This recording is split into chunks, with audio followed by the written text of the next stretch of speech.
Welcome to r/slash Pettyrevenge, where OP gets revenge against his evil middle school vice principal. Our next Reddit post is from Lord Ray. At my middle school, we had a vice principal who fancied herself a dictator. She made a big deal out of any tiny bit of power that she got. But when I was a middle schooler, I was a good kid who didn't get in trouble often, so I didn't cross her path until the 8th grade. She was friends with a bus driver named Pat. For 6th and 7th grade, we had an awesome bus driver. He was nice to the kids, let us put the windows down when the Georgia heat got too much, etc. But he retired, and the new bus driver we got was an extremely angry middle-aged woman named Pat who didn't like children and made that clear every day. "The windows stay up or we go back to the school," she would yell at us because she had the only fan blowing in her face on a 100-degree school bus. Ostensibly, this rule was to keep us from throwing things out of the bus, but that was never an issue before or after. The real reason was that before the bus driver could leave the bus at the end of the day, all the windows had to be back up and locked, so this saved her the effort. My bus stop was the first that she drove by, but the last to pick up, and it had been that way for years. Pat changed this rule and decided that she only wanted to stop on the first pass by and kept threatening to leave the kids in my neighborhood if we made her stop twice.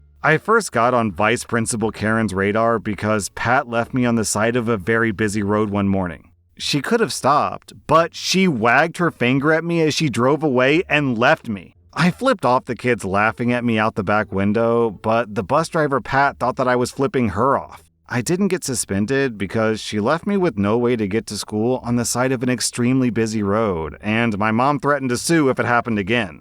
But after that, those two had it out for me. Pat tried several times to get me on anything. She even coached a kid to say that I bullied him, but when the real principal brought in the kid, he said, "No, OP's my friend. It was these other kids who bullied me," and a bunch of other little stuff like that. Anything to get me in trouble. So the petty revenge comes in here. I was doing my best to make the bus driver's life hell in little passive-aggressive ways. She got annoyed at anything, so it was easy. But it was much harder to annoy Vice Principal Karen. After fighting with the bus driver and the assistant principal for most of the year, revenge came in the form of a police fundraiser. They were advertising it on the local TV news and the local radio stations. If you put someone up for arrest, the cops would show up, throw someone in handcuffs, and put them in jail until they could call a few people to fundraise up the bail. The person who set up the arrest had to pay $10, but it was worth it. My mom, after being annoyed by Pat and Karen all year, put Assistant Principal Karen up for arrest. The cops showed up and took her to another room where she would call her friends to try to raise money for her to leave. My mom's idea was that she was going to keep having her arrested as long as she could. Except no one would give Vice Principal Karen bail money, not even for charity. So she ended up missing most of the day, sitting in the police precinct trying to get anyone to put up enough money for her to leave. Eventually, the cops told my mom that they had to let her go because this had gone on way too long. She was the only person who didn't raise the bail money that day. Letting her know exactly how much she meant to everyone at that school felt great. I had a friend who heard her complaining about it later that day. She had called the principal, who did donate some, but the other teachers gave nothing, and none of her friends would help out either. Apparently, she thought that one of the teachers put her up for it. It was so minor and so petty that it almost doesn't count.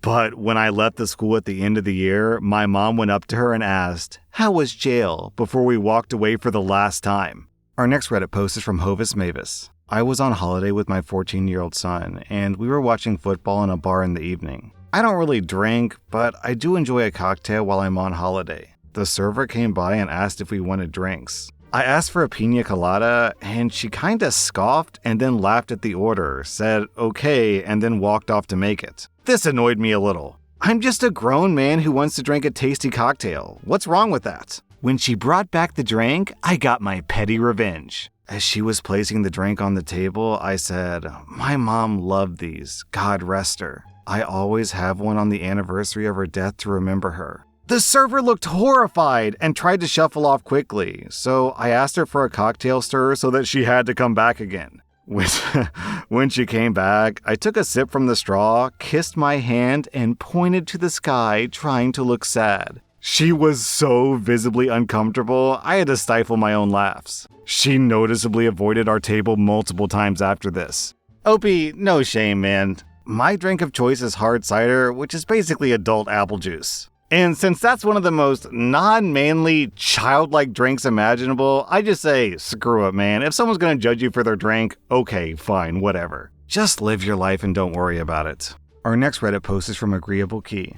I'm John. I worked in a pizza shop back when I was in college. I worked with Sarah, a vindictive lady who would stir up a lot of drama. Sarah would pick a target and then bully them into quitting. Where I live, college students can receive welfare if their parents earn less than a certain threshold. I was ineligible for student support due to my parents' income, even though they didn't support me, and I desperately needed this job. Matt, a new hire, quit after Sarah harassed him. Sarah's attention then turned on me. Sarah would approach my supervisor and spout BS like, "Hey, Mr. Supervisor, I asked John where the snake is, and he said the snake is cutting pizzas." He said this while the supervisor was actually cutting pizzas. And if anyone is wondering what the hell a pizza snake is, I tried to look it up and I couldn't find anything, so I have no idea. Sarah would also shout at me with extreme hostility. She wouldn't warn me if the pans were hot, which is a major sin in kitchen jobs. She conspired with her friends to accuse me of slacking off, even though they'd never complained about me until Matt quit. This took a toll on me. My hours were cut, impacting both my financial and mental well-being.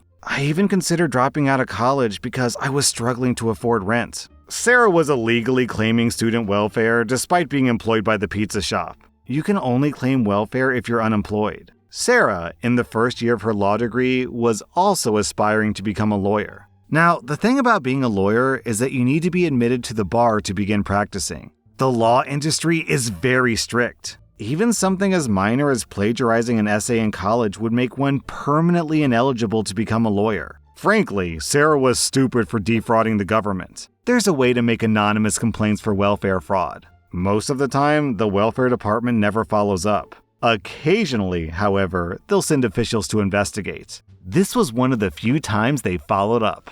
I sent an anonymous tip stating the business, her schedule, her name, and her phone number. I was working a shift when the welfare department officials came in, telling us that multiple complaints had been made against Sarah. I think my boss could have just told them to scram since they probably didn't have a warrant. But instead of doing that, he licked their shoes, showing them all of his CCTV footage. The officials then questioned Sarah. She panicked, confessing to everything. I felt no sympathy for her. As a law student, she should have known to remain silent. Long story short, Sarah received a suspended sentence, which would most certainly disqualify her from becoming a lawyer. She dropped out of college while I continued working at the pizza shop and eventually graduated with an associate's degree.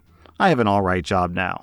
Honestly, OP, I don't know if this qualifies as petty revenge. What does 1 year of law school cost? $48,000 per year. So yeah, if she actually spent that much money and then you bombed her degree, then this definitely qualifies as pro-revenge. Our next Reddit post is from the Joe is Awesome. So I got into a car accident a few days ago. It was minor, but mostly my fault. I was doing a turn out of a residential driveway onto a busy street, and while backing up, I hit a car that was speeding to get past. No airbags were deployed and both cars were completely drivable. The accident happened at about 4:45. A middle-aged father and mother were in the car, and in the back seat, next to the door that got hit, they had a toddler in a car seat. This family doesn't speak English. The father immediately got out of the car to look at the damage. He tells me there's a baby in the back and shows me the still sleeping child. His wife immediately gets on the phone with who I believe is the cops. We pull into a parking lot to get off the busy road and wait. About 20 minutes later, I grabbed their hubcap off the road and handed it to the gentleman, and he opened the back door again and showed me the sleeping baby. It's now about 5:40, and the couple's niece and her boyfriend show up. They immediately demand money to fix the car, and I told them that we'll go through insurance. The niece asked several times if I really want to go that way, and I told her there was no way that I had money to fix both cars, so insurance it is. She proceeds to call the cops at that point. So the aunt was on the phone with her and not the cops? Ugh. Fine, I'll wait even longer for the cops to come then. Around 6:15, the toddler finally wakes up and starts crying. The toddler's now been asleep for at least an hour and a half and is most likely hungry. At 6:30, the cops show up and ask the niece if the baby needs paramedics. And the niece, who didn't show up until almost an hour after the initial collision, starts to lie to the cops about how the baby's been crying since the accident and to send the baby. I've been in a few car accidents over the years, and I'm starting to smell what this really is: insurance scam. I looked through my dash cam, and I was able to prove they sped through a red light right before they hit me. When the cop came to ask me what happened, I told him my side of the events, and I showed him the dash cam proving they ran a red light. For good measure, I told the cops that the baby only started crying about 15 minutes prior to when they got there. The niece started screaming that I was lying. I then told the cop, if what she says is true, then I'd like to make a claim against them for child endangerment. They claimed that baby was crying for the last 2 hours from the accident, and never once did they call 911 for medical assistance. They called their niece to come here instead of emergency services and only asked for them after they were offered.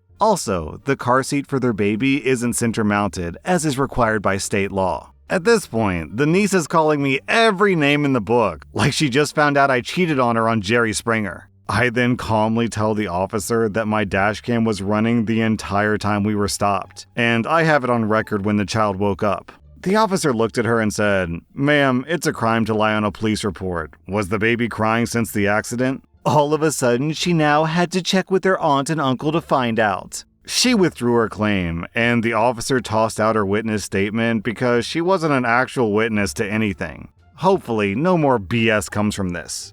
Our next Reddit post is from Mattifer. I was at an event in Paris years ago, a kind of party for creative people. I was alone, and I'm a pretty shy person, but I like to speak with new people. It was a sitting dinner, and I was sitting next to a woman who was extremely loud and egocentric, telling everyone in the room that she was an actress looking for work. Even though I was sitting next to her, she never even turned her face in my direction, always speaking to people on the other side of the room. Every time there was a silence and I had the opportunity to talk to someone near me, she loudly spoke over me about how much she needs to meet a movie producer. I was having a horrible evening, and I just can't stand people like that. I decided to leave early and go back home. I stood up and said, "Well, I need to wake up early tomorrow. Goodbye, guys." Then, after more than 1 hour of her ignoring me sitting next to her, she heard me and asked me, "Ha, okay, bye, dude. By the way, what's your job, And I told her, "I'm a movie producer. Good night." I saw that she was dead inside, and she tried to stand up and speak to me, but I left quickly with a smile on my face.